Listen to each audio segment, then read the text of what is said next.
Stephen, Walsh, Joe Giovanni, Amy Cook, myself, and we're going to ask Tom also to be part of our panel. Hopefully you people have these yellow sheets we prepared, the flyer.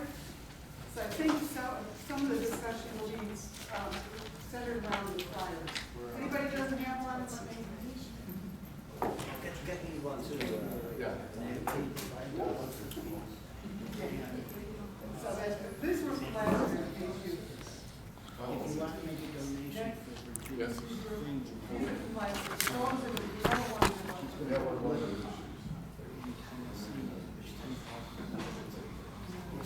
all right, we're good.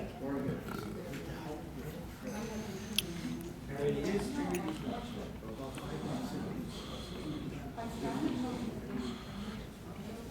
The other $5. That's the cost I know the interest is in. You would want to For her. I'm sorry, I'm not reading. Maybe I'll start. Because I have just two sentences. I'll start.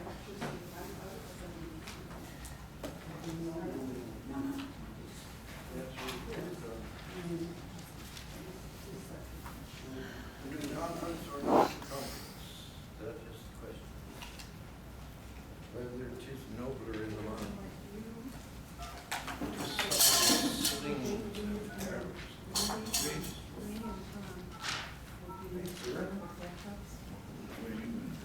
I'm just doing these here, and that's it. And then let you guys go. All guys up here? No, I'll be here for one of Oh, those. okay. We need someone to show us this side. Yes, everywhere. It's okay, Joe? Yeah, we're just men, we're angry, Yeah, right. I'll get the chair. we're soft and forgiving. Thank you, Stephen. Pardon, angry.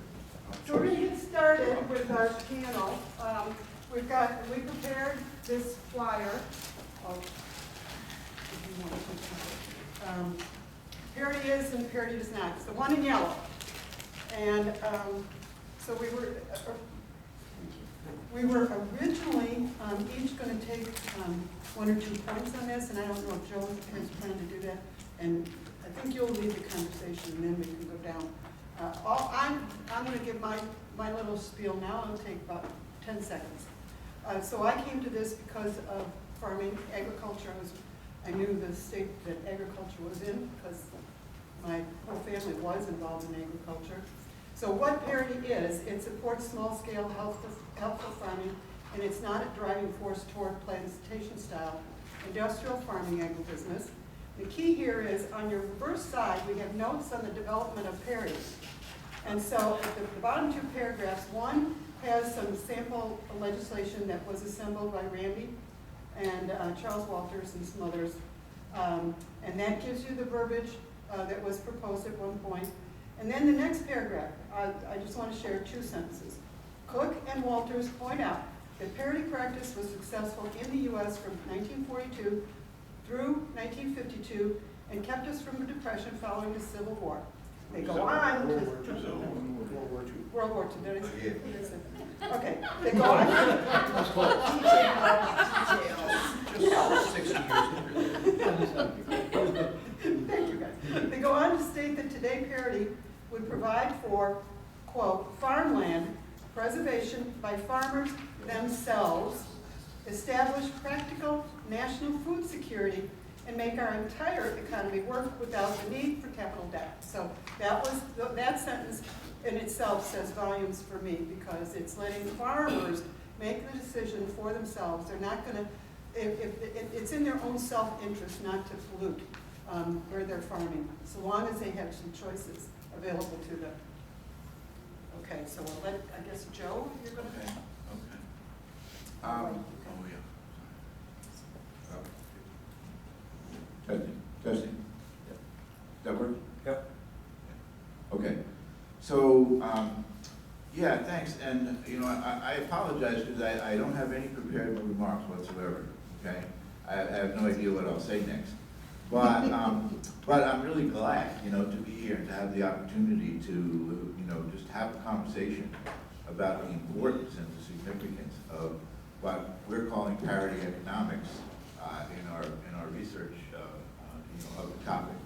And Tell us about what you found at Ames then.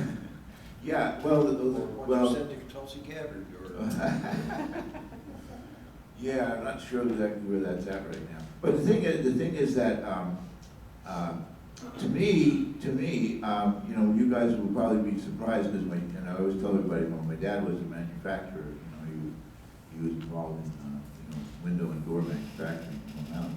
But in fact, when my dad and the family moved from New Jersey out to Long Island in 1943, in 1943 and 1944, my dad tried farming, okay?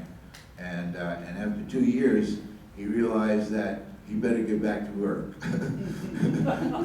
Because whatever it was, I don't know, let's see, I think I was the fourth or the fifth child, no, I was the fourth child, and I was born there, so he said, well, I gotta do something else that's gonna be sure to be able to feed the family, and he started this manufacturing business.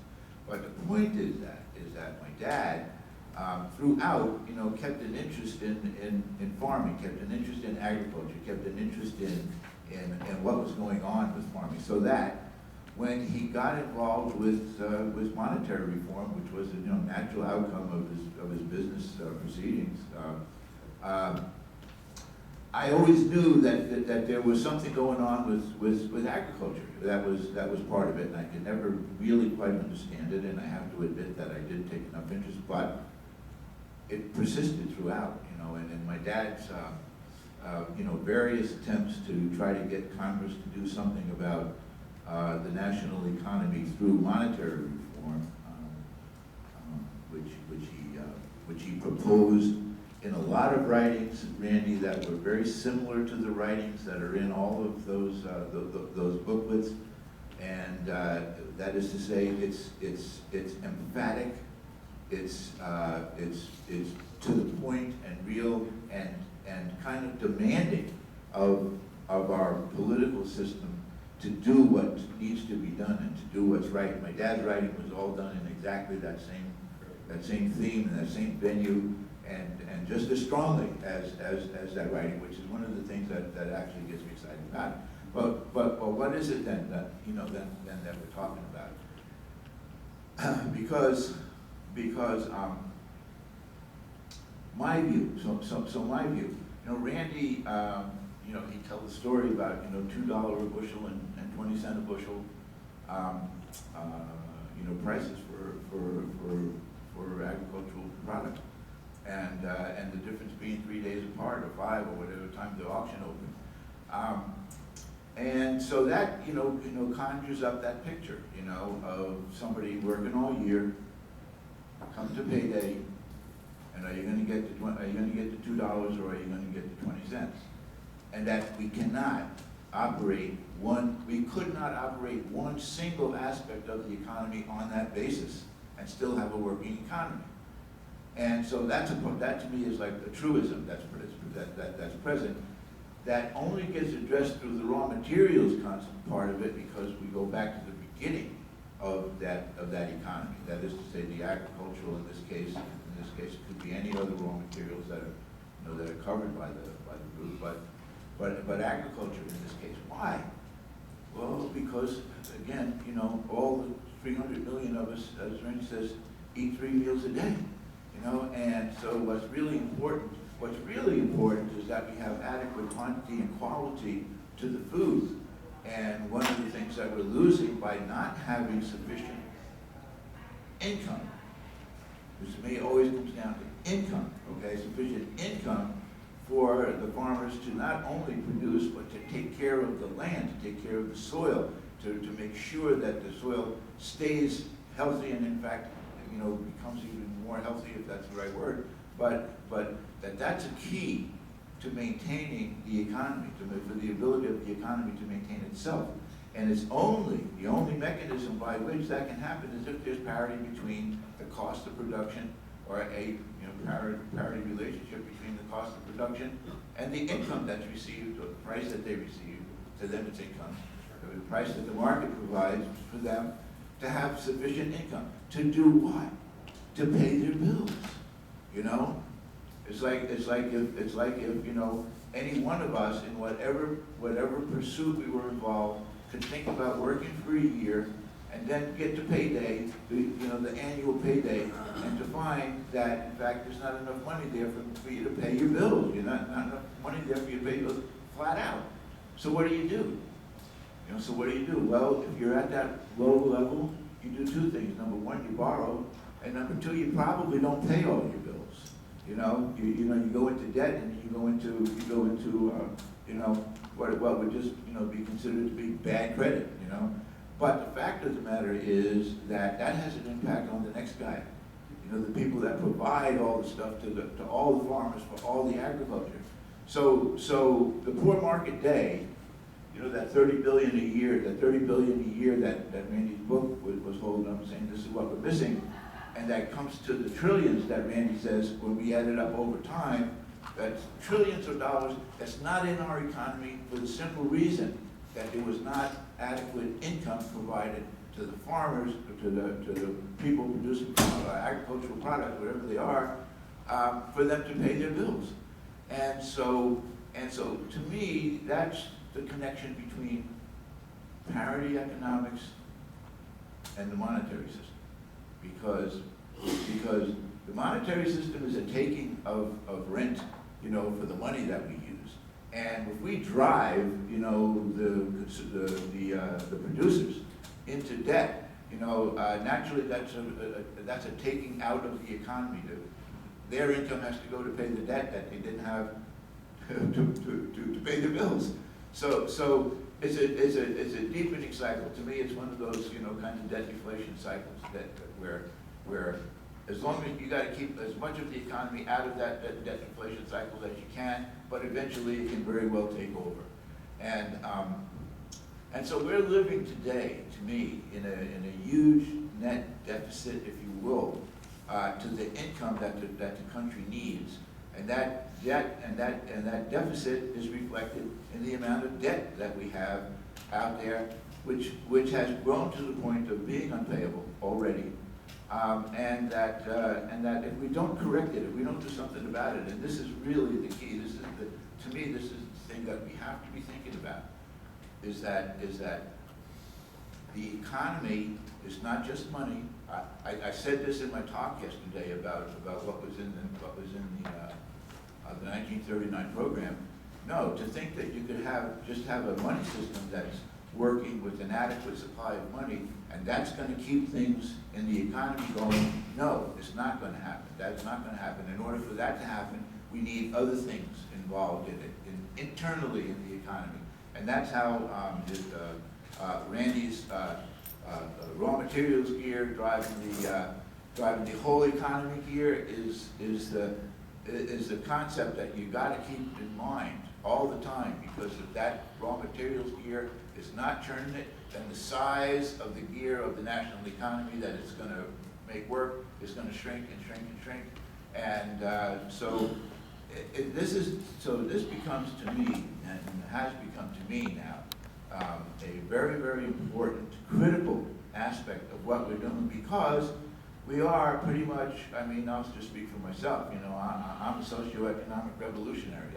I believe that we need to have a revolution around our social economy. And you guys don't have to associate with that, okay?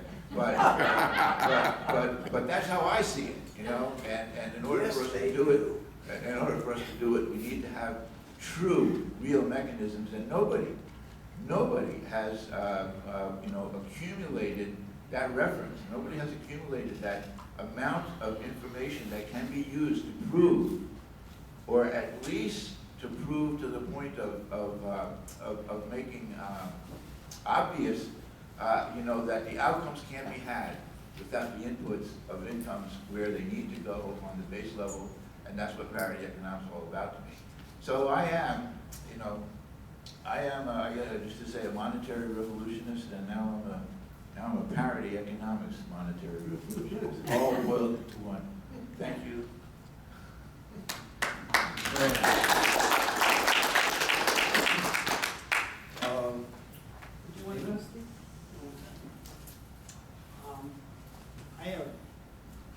I'm gonna start general and then get specific. And my goal is to put out some more questions or thoughts so that we can continue this morning's conversation, basically. That's my goal, because it was so rich and strong, and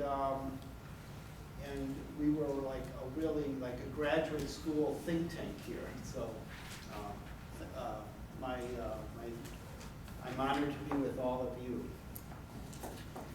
The first thought, I just wanted to acknowledge Joe's 1939 paper yesterday, and I've gone through, I had 2 copies of that paper over time. I don't know how I snagged them. And then I'd read it, and I just, I wasn't like ready. I said, oh, I'm gonna stay with colonial economics. I've sort of nailed that. And the 30s get really murky, and I'll read some of other Irving Fisher's material. And, but after Joe did that presentation on it, highlighting certain things, and he really brought the economic thinking of those people forward. Besides them was Henry Simons, Irving Fisher, and all 6 of them. And they were questioning everything. They questioned things in the same way that the early, the norm people were, and not norm only goes back to 70, but the people who set up parity in the first place. These economists of the 39, of the 30s, and the parity thinking, that was dovetailing really close. And bringing that together may help us create a foundation, or would be one point for a foundation. And and so I look forward to getting back into that, maybe seeing Joe's presentation yesterday again, and working on making those connections a bit further. The second point actually comes from this book that I've had for a while. I've put off, but I would read a bunch and then read some other stuff, but it's Charles Walters, it's Unforgiven. And I feel like we're not quite forgiven, or economics or something. But this is, when we talked about the markets, and this one chapter I've been reading, getting into, is The Ghost of Free Trade. And we brought up a little bit of international trade this morning, and I have an example of it. But if you go through this one chapter, you'll get further into it. And I'm just going to read just a tiny bit. There is nothing very complicated about international trade. The low-cost producer has to end up with the market. It's that simple.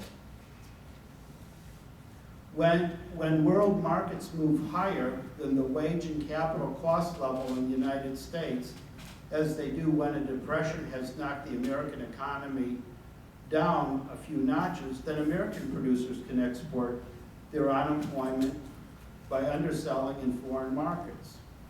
When the wage and capital cost level in the United States rises well above the world level, then foreign production will flow to the high market. This means that the United States, under such conditions, simply imports its depressions. And this goes on. In that chapter, you'll see this ebb and flow. So an example we did last year, but it's a bit of a different crowd, and we can go over it again a little bit. So let's look at the example. We had another one. I was thinking of avocados, because those are real and I like them. There's our California avocados. Say they're brought to Chicago, we get them at 50 cents a pound. The same avocado can come from us, avocados, those nice ones, they can come from Mexico at 25 cents a pound. And then, what do I pay for? If I just am able to pay the 25%, I've undercut the California producers. But the parity tariff, if we're to implement that in the future under a parity program, in Chicago, we would pay the 50-cent price. In all of the avocados that came in from Mexico, they would be getting the California price at 50 cents. The difference being the 25 cents. And that, in the parity tariff,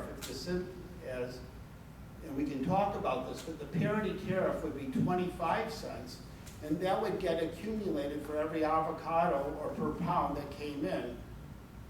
That money then would go in a bank account, and then if it came from Mexico, in Mexico, that bank account, if, you know, there would be an ebb and flow with all the different products going in and out of that account and equalizing, but then they would have money, say, in that account based on avocados, and then they could buy U.S. goods and services with it.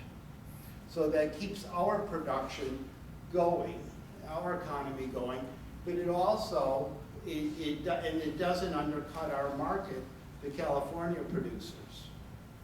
So that's some basic thinking on that parity tariff that you need to have internationally going on. And I want that just to feed our thinking on this. Bottom line of what is parity? Building wealth for all countries and all people according to their own desire and effort, but in not making future generations pay for our errors and ignorance anymore. But so the international piece is important, and it's really nice in the sense that we're getting closer to spaceship. We're getting away from nationalism, and we're getting closer to spaceship Earth economics. Can I ask a question? As far as, kind of get the ball rolling here with the discussion, can we perhaps have a discussion on the parity trade economics that Jamie was proposing there versus the tariffs that have been recently implemented and the whole philosophy behind that? Does that fit in with that or not? Sure, does to me. I mean, you're wanting a compare and contrast the tariffs, supposedly as they're called, being imposed by the Trump administration versus what we refer to when we talk about tariffs as a feature of sensible trade policy. Is that a fair characterization of your question? Yes. Okay. What's coming out of the current administration regarding tariffs are really not tariffs at all. They are weapons of international trade disputes, international trade wars. They're not tariffs. They are calculated to be trade measures. You did this to us, we're going to do something to you. We expect you're going to do something to us. We're going to do something to you beforehand so that we get the upper hand. We're going to try and kick your butt before you kick ours. You've been kicking our butt for so long that we deserve to have a chance to kick yours now, just because we feel sore, bruised, and pissy. Yeah. That's what current things, they call these tariffs. They're not. They're measures that are intended to deal with particular advantages for particular companies. Boeing, you've heard this stuff about Boeing versus Airbus. This is what it comes down to. It comes down to particular corporations or individuals whose assets are being denigrated, advanced, or imperiled, or overly advantaged in one way or another. And so that's as far as it goes. To me, and the way that this body of knowledge treats tariffs is that, as I said this morning, properly implemented, a tariff is not a trade measure, it is a monetary measure. And it is intended to adjust the variance in the purchasing power between national currencies at the border as the goods are exchanged. And what Steve was trying to describe was our equity of trade policy, which essentially establishes an account for any of our trading partners who may have things they wish to sell here. Or, let me put it another way, where we may have someone in this country who wants to import their stuff because we pay for tariffs, not what President Trump has said, oh, we'll make the Mexicans pay. No, we pay for tariffs. Anytime we put on a measure that raises the value at the border of some incoming thing, we pay for them.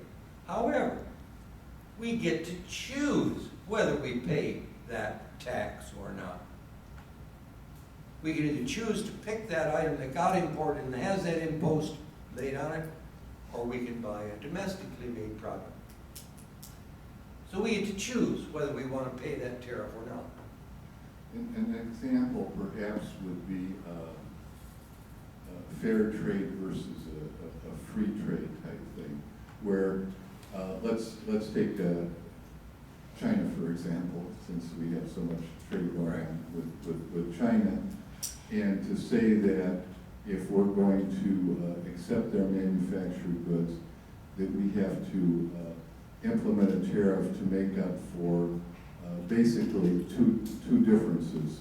One would be the labor cost difference between us and China, and the other would be the environmental cost, because they're not implementing perhaps the same measures that our manufacturers are. And I mean, right, that's part of it. In other words, with the Trump administration, I mean, we're not talking about sanity here or anything, but it's so hard to get into any sort of a discussion about policy of anything.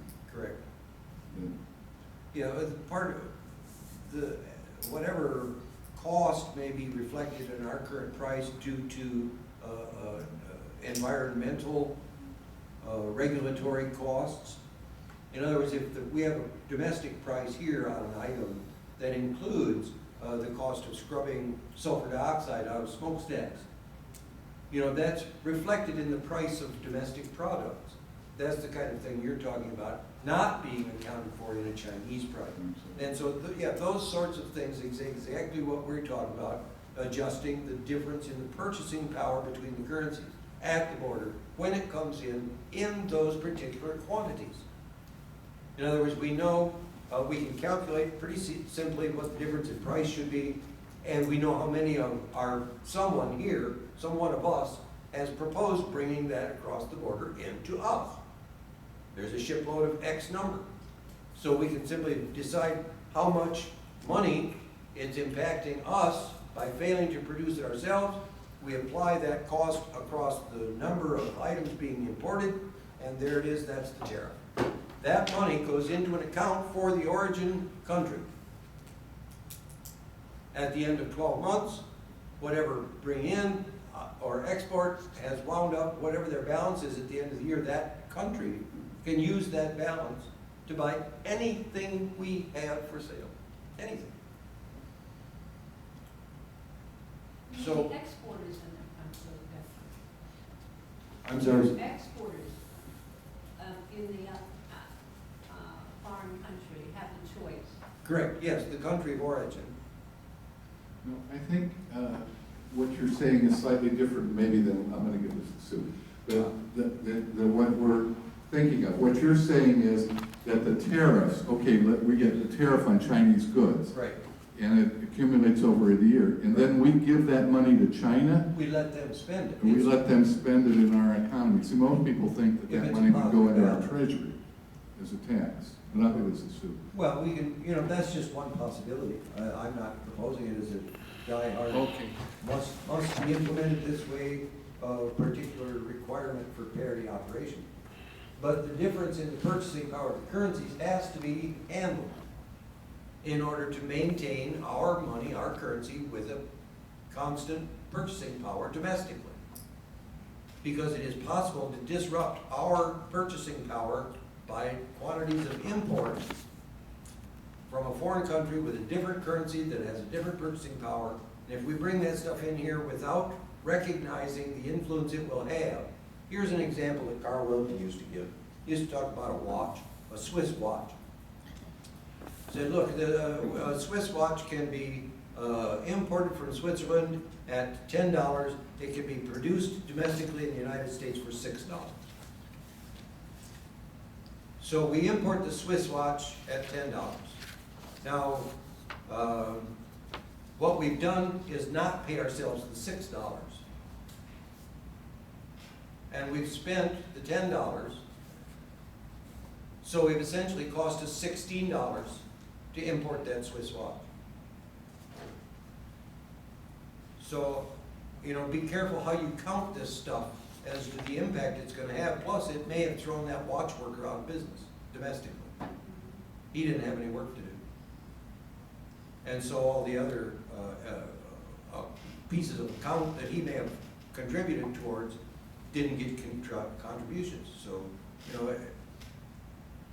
it's not just what it displaces, it's also what you miss here at home in domestic production.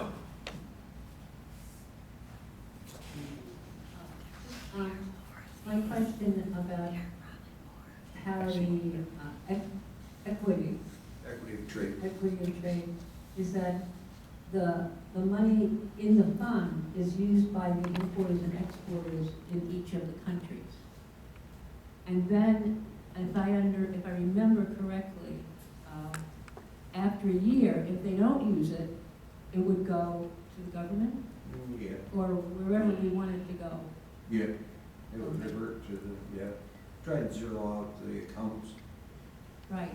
So if I was a foreign country and the account, the equity trade account in the United States had a lot of money in it that I could use, I'd be eager to do that. Right, yep. Which would encourage our production. We've got a certain export chance there. And it's already been paid for, the money's already sitting there. Yeah.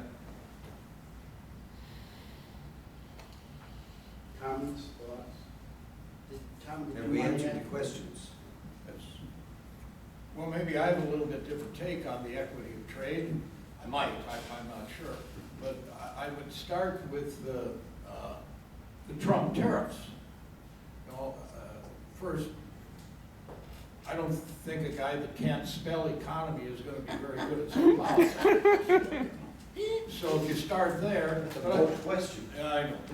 But I thought, well, maybe somebody is influencing him here to put tariffs on to restrict the Chinese goods so that we can start putting people back to work here to make that stuff. So if you put a tariff, the steel industry had been harmed by cheap Chinese imports for a long time, without question, all under the theory of, what's Comparative advantage. comparative advantage, which is pure academic nonsense. It's just, it's poppycock. So I thought, well, if we impose 25 to whatever dollar ton on raw steel, that would be, he'd have conversations going on with the steel mills to say, are you guys gonna ramp up? We're giving you a shot here. Or is there gonna be a new steel mill built? Are we gonna put Americans to work making steel? We need steel. Can't have an industrial economy without it. Not one. None. Zero. Not that I have ever found out that we've increased the production of domestic steel since we put the tariffs on, so it didn't help. All it did was raise a tax, that somebody is benefiting from the tax. My idea on the equity of trade, I would do it without government. I would have an export-import bank that's held by the private sector or quasi-government. So, and I would use bananas as the example. We don't grow bananas in America. We eat a lot of bananas. We like bananas. We could calculate what it would cost to grow a banana in America if we had the climate. That's an easy calculation to do. So instead of bringing Guatemalan bananas in that benefits the United Fruit Company or somebody, or Dole, they can't come into our country except at the domestic price of what a banana would cost to grow here. But Guatemala wouldn't get the money. They would get their price, and the difference would go into that export-import bank so they could buy stuff from us they can't afford. And after a year or a predetermined time period, the money disappears. It would encourage them to buy our stuff and develop their economy so they can become independent, which to me should be the goal of trade, is that we raise the standard of living of everybody, not just a few guys on Wall Street. I mean, if we want to express what most people believe, Americans believe, is that we want to help the world get better. The rest of the world knows better. They know that that ain't about the business that America has been at for a long time. It's about exploiting people and stealing their stuff. They know it, we don't, as a political reality. So to me, we could do a lot with trade if we had the notion, the belief that equity is a good idea so that we can raise the standard of living of the subsistence farmer in Guatemala rather than putting him out of business or sending him. We have guys in Bismarck that build houses in Guatemala, take care of the poor people in Guatemala, and I keep asking them, what do they do to take care of their house after you build it for them? Do they have a job? Well, that's not our problem. Ours is to build them a house. It is our job. You know, if we've made them poor, and we have, we should have an obligation to help them, and this equity of trade would be one way of doing it, not the tariffs that Trump has imposed.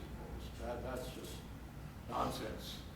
I think It that's, can't work. I think that's a great proposal. Absolutely. Well, it's simple. Absolutely. You know, it's non-political. Yeah, it's non-political. No, but it is a great proposal because we should be building up other people and not. Well, we believe it. down. Well, As a we do. public, as a people, we believe that. The CIA doesn't. We're just not doing it. I mean, everybody in this room would support raising the standard of living of Mexico. We ain't doing much there. And yet if you keep an So, eye on these. so the trade policies now is a mercantilism via the companies instead of countries. Private interests. The navigation law starting in 1651 in England started a real overt mercantilism between England and France and Spain, etc., and they just fought it out. Now the same things, and Adam Smith and other economists coming after said, no, that's not how we should be smarter than that. So the new generation of economists, but now we're back to that. Companies are into their own zero-sum game of win and loss, and we want to win, and that's how they go about, but they're not creating a win-win situation. And Nick and Tom are ready to go for win-win, where Mexico comes up because they should be able to have a good life, a decent life in Mexico in terms of their economy. And we should do away with mercantilism again. And colonialism. And colonialism. And Steve, what you just said reminds me of the international agreement of Bretton Woods, which was wasn't a win-win for countries with international trade. It was a win for the United States because if a country got into trouble, they got a loan. They didn't get real help, they got a loan. And that's what's kept the United States more and more powerful internationally, is that agreement. If the company got into trouble, they got a debt, That's right. not a help. Excellent points. And we've kept them poor too, or kept them in debt slavery.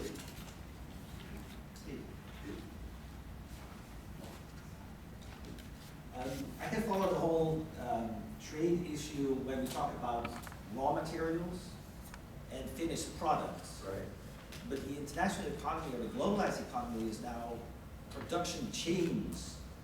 You know, Volkswagen, a German company, sets up a assembly plant in Mexico, which gets assembly parts from Korea, from wherever, and then it gets exported to.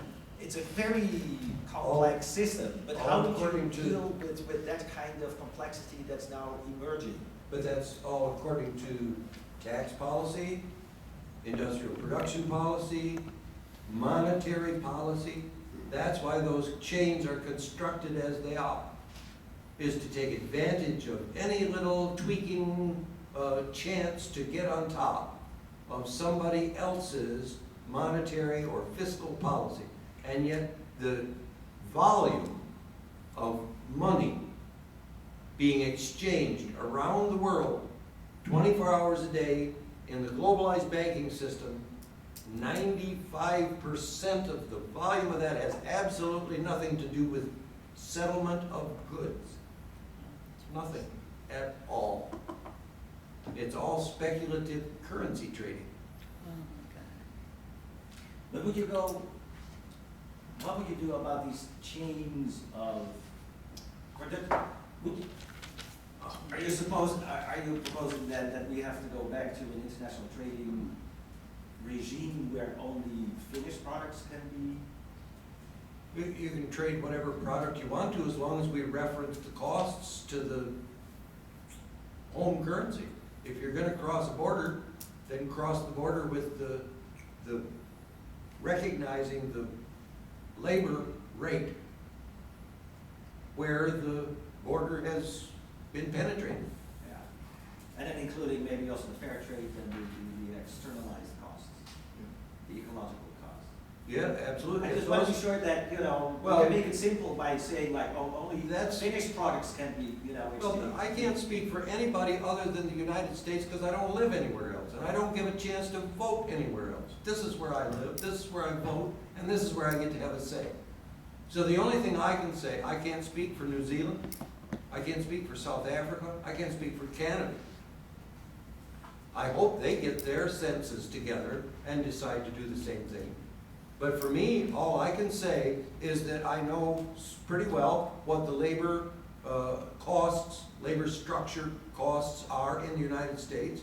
And we can use the CIA website if you want to calculate the purchasing power parities of the other countries around the world that we do trade with. And just use those as a proportionating factor for the exchanges when they happen across the border. That's all I need to pay attention to. You want some country, BMW, Volkswagen, I don't care, they want to set up their supply chain through some other third parties, go ahead, I don't care.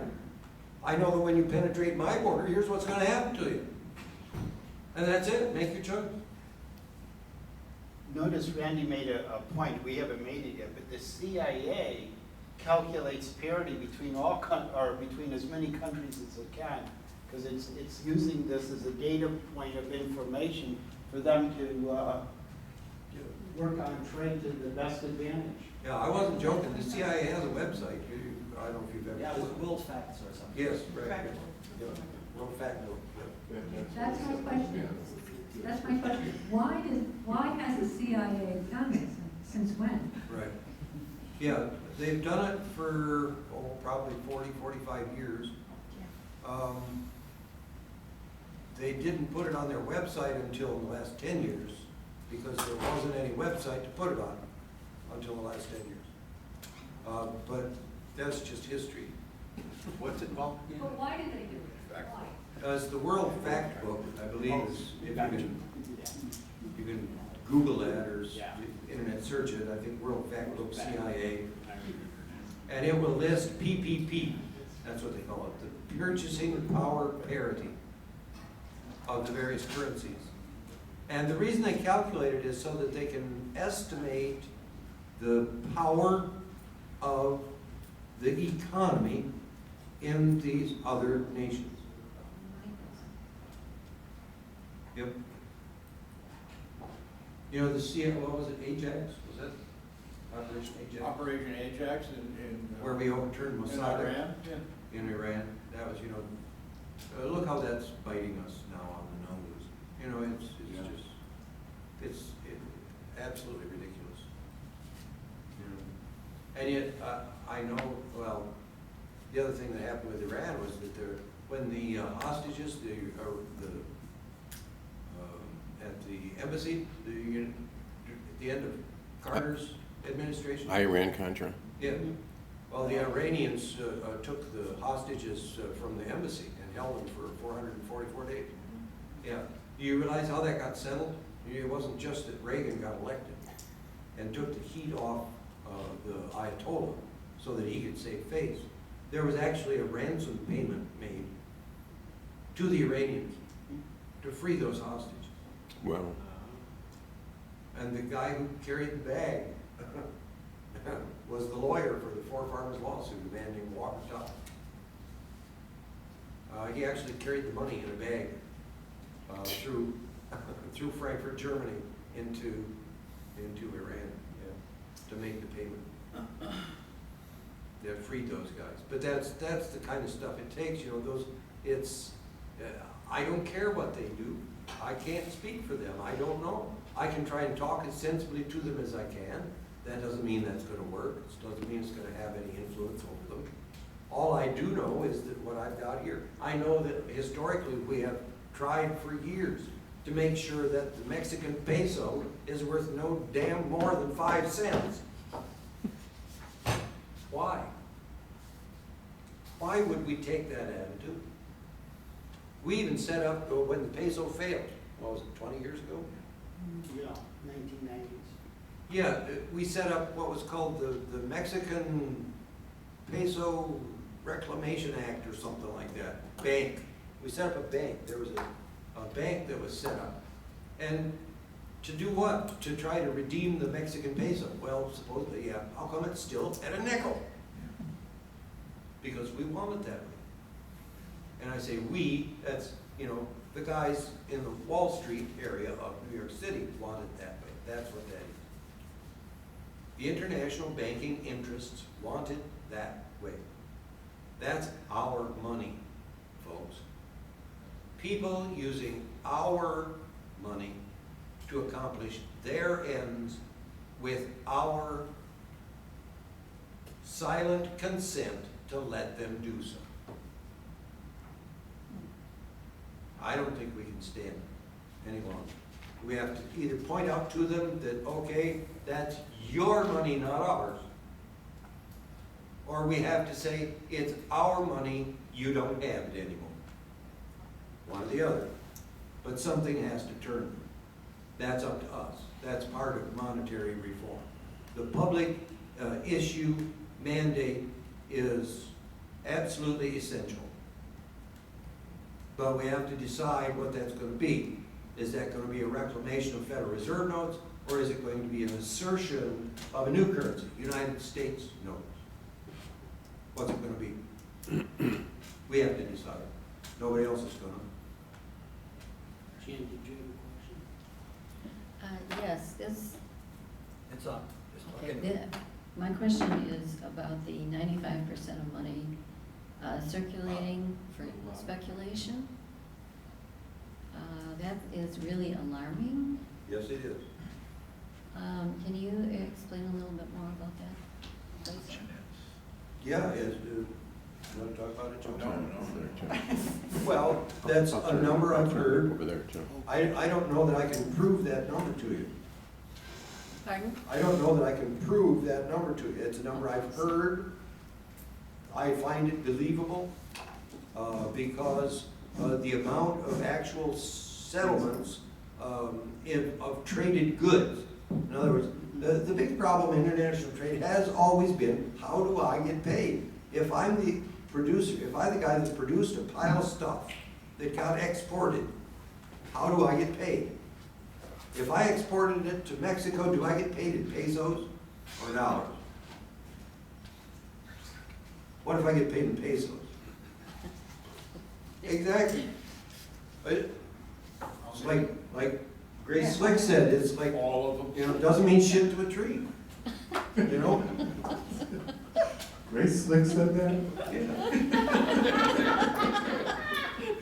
Well, I think that when you're talking about that 95% figure, and I have no idea if that's true or not, but when we look at our markets, our stock markets, and the frequency of trading, where things are traded in multi-seconds back and forth and back and forth and back and forth, and the volume of that, it's not hard to believe that there are a lot more transactions that way than there are actually somebody buying a loaf of bread or something. Exactly.